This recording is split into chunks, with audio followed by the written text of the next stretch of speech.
Radio Lomé, il est 12h30 minutes.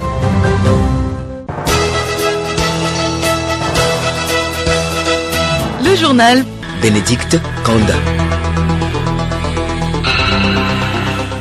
Madame, Monsieur, bonjour, ravi de vous retrouver pour le journal. Au sommaire, garantir aux citoyens des médicaments sûrs, efficaces et abordables.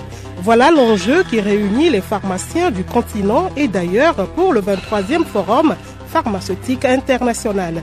Les travaux ont démarré ce matin à Lomé. Présidentielle américaine de novembre prochain, le président Joe Biden, bien que contesté dans son propre camp, n'envisage absolument pas de se retirer. Et puis sport, football, Cannes 2025, le tirage au sort des éliminatoires, c'est pour ce jeudi en Afrique du Sud. Les 48 pays africains en lice attendent impatiemment de connaître leurs adversaires de groupe.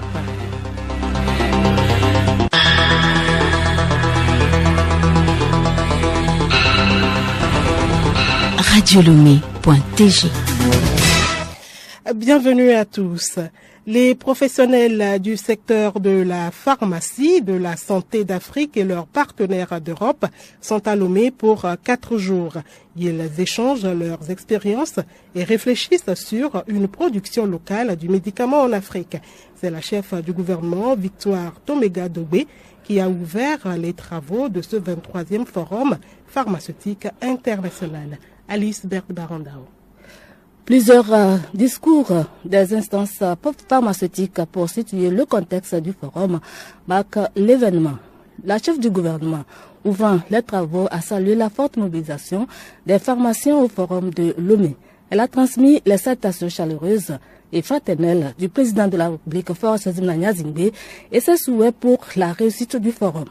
Victor Tomega-Dogbe a salué la pertinence du thème choisi, thème qui s'aligne sur l'assurance maladie universelle que le Togo a initiée pour donner des possibilités à tous d'avoir accès aux soins. Le plus grand potentiel de nos pays réside dans la force motrice de nos populations.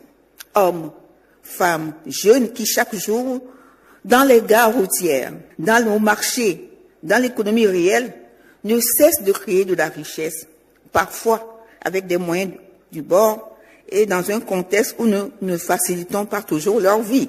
Ce potentiel humain est une force qui a donné un tissu de PME très dense qui constitue le socle de nos économies. Nous devons le comprendre et le valoriser dans les échanges que nous allons avoir ces 2 jours.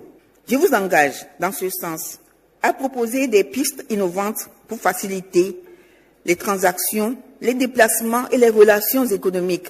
Nous ne pouvons prétendre, mesdames et messieurs, attirer les investissements s'il reste encore difficile d'aller de Lomé à Accra pour vendre les produits de sa petite usine. Donc, soyons innovants.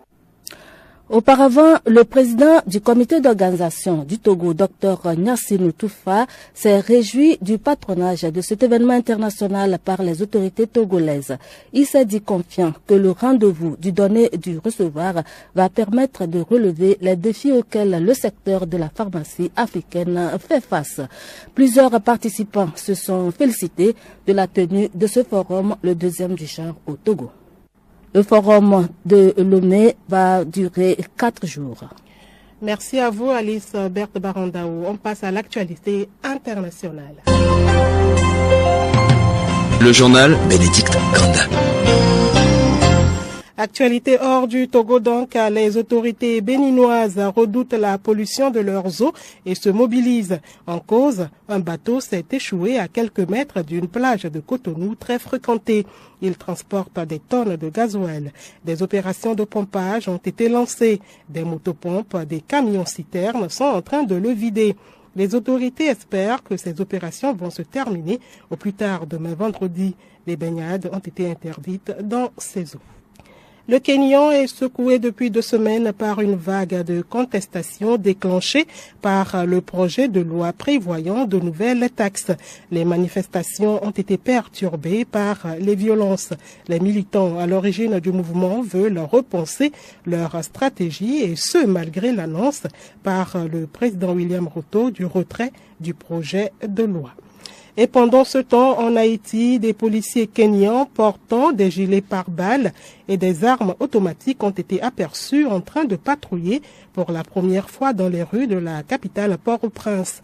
Le groupe, le premier contingent de policiers étrangers soutenu par l'ONU dans le pays, est arrivé en juin, près de 2 ans après que le pays ait demandé d'urgence de l'aide pour mettre fin à la flambée de violence des gangs. Nous vous l'annoncions en titre, aux États-Unis, la campagne présidentielle se poursuit avec notamment la lutte de Joe Biden pour maintenir sa candidature après son débat jugé décevant face à Donald Trump.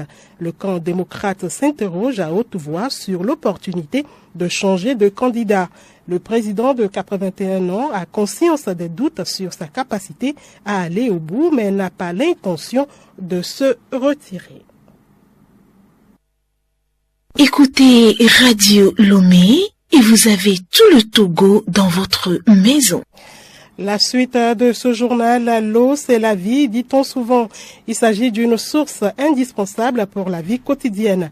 Et pour ce faire, le Togo, grâce aux efforts du gouvernement, réalise des avancées dans l'accès à l'eau potable des populations. La desserte est en progression en milieu rural, semi-urbain et urbain. Geneviève Pognon nous en parle dans ce dossier.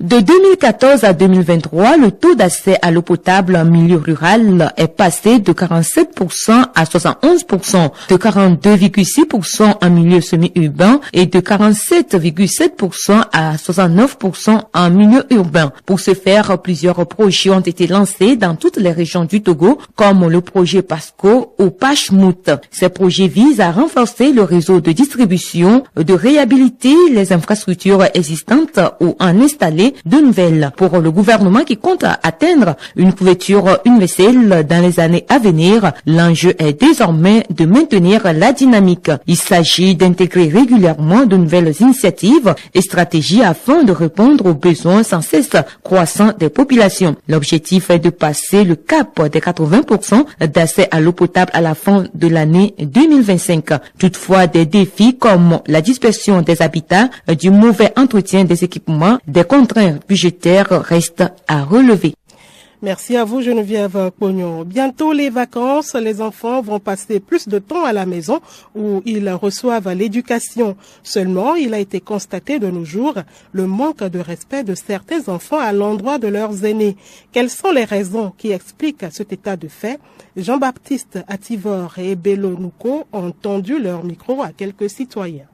De nos jours, si les élèves ou bien les enfants n'arrivent pas à respecter les parents, d'abord il y a le phénomène des réseaux sociaux parce qu'il y a certaines séries qui se passent sur les médias et on voit les enfants gronder leurs parents, des fois gifler leurs parents. Donc comme nos jeunes sont accros à ces choses, ils pensent que c'est une très bonne chose. Ils sont impactés négativement par ces genres de comportements qu'on voit souvent chez les Occidentaux. Bon, moi je pense que c'est la faute aux réseaux sociaux qui prennent beaucoup plus d'ampleur maintenant. Bon, les parents aussi sont en train de trop gâter leurs enfants avec leurs histoires de téléphone. Cela via l'internet, TikTok, c'est fini. Revoyez toutes ces deux choses-là, puis ça ira. L'éducation civique et morale, ça n'existe plus au Togo. Est-ce que ça existe? Il faut chercher de ce côté-là.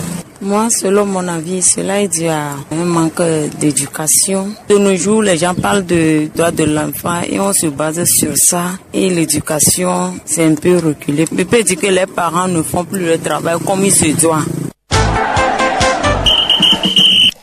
L'actualité sportive, c'est avec Azonko Sename. Azonko, bonjour. Et bonjour, Bénédicte Kanda. Les éperviers du Togo seront fixés tout à l'heure sur leurs adversaires de groupe des éliminatoires de la prochaine Coupe d'Afrique des Nations, Cannes 2025. La cérémonie du tirage au sort doit être en cours en ce moment en Afrique du Sud. Et tout à fait, Bénédicte. Ils sont 48 pays à attendre impatiemment leur groupe d'appartenance ainsi que leurs adversaires. 12 groupes de 4 équipes seront établis. Les 2 premiers de chaque groupe, à l'exception de celui du Maroc et pays hôtes, seront qualifiés pour la phase finale qui aura lieu du 21 décembre 2025 au 18 janvier 2026. La Confédération africaine de football CAF a classé les pots en fonction du dernier classement mondial FIFA. Le Togo, 32e sur le plan africain, se trouve dans le pot 3. Et puis à Zonko, la 17e édition de l'Euro amorce demain vendredi l'étape des quarts de finale. 4 belles affiches sont à suivre, n'est-ce pas? Tout à fait. Le premier duel a lieu à 16h entre l'Espagne et l'Allemagne, le pays hôte. Il s'agit d'un match entre deux pays les plus titrés sur la scène continentale, ayant chacun 3 trophées. Toujours ce vendredi à 19h, le Portugal en découdra avec la France. Un match qui a l'air du déjà vu, puisque en 2016, ils se sont affrontés en finale de cette compétition. Et c'était le Portugal de Cristiano Ronaldo qui avait gagné 1-0. Portugal-France, une rencontre qui s'annonce ouverte. Les autres matchs se disputent samedi. L'Angleterre défie la Suisse à 16h, puis les Pays-Bas de Cody Gakpo, meilleur buteur de la compétition avec 3 réalisations, affrontent à 19h la séduisante formation de la Turquie. Merci à vous, Azanko Sename. Et pour terminer, l'information insolite du jour, une scène surréaliste s'est déroulée en Argentine le mois dernier. Un bébé d'1 an est parvenu à sortir de chez lui au milieu de la nuit pendant que sa maman dormait. Et tenez-vous bien, c'est le chien qui lui aurait ouvert la porte. Ce sont des opérateurs en charge de surveiller les images de vidéoprotection de la ville de Corboda qui ont donné l'alerte. Leur vigilance a permis de repérer l'enfant en divagation sur la route vers 3h30 du matin. Une patrouille de police a été envoyée sur place et a découvert la scène. Le bébé, escorté par le chien, était en train de faire du 4 pattes. Les policiers ont récupéré le bambin et après des recherches, ont pu joindre la maman. La jeune femme de 24 ans dormait dans une maison à moins de 100 mètres de l'endroit où l'enfant a été retrouvé. Heureusement que l'histoire se termine bien.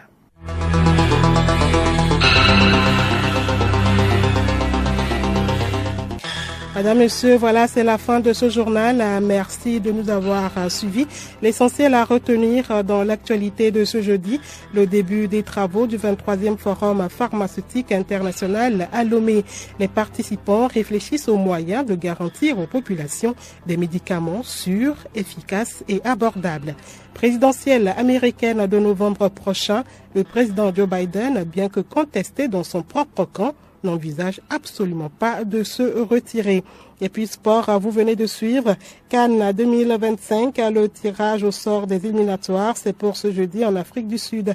Les 48 pays africains en lice attendent impatiemment de connaître leurs adversaires de groupe. Bonne suite de nos programmes.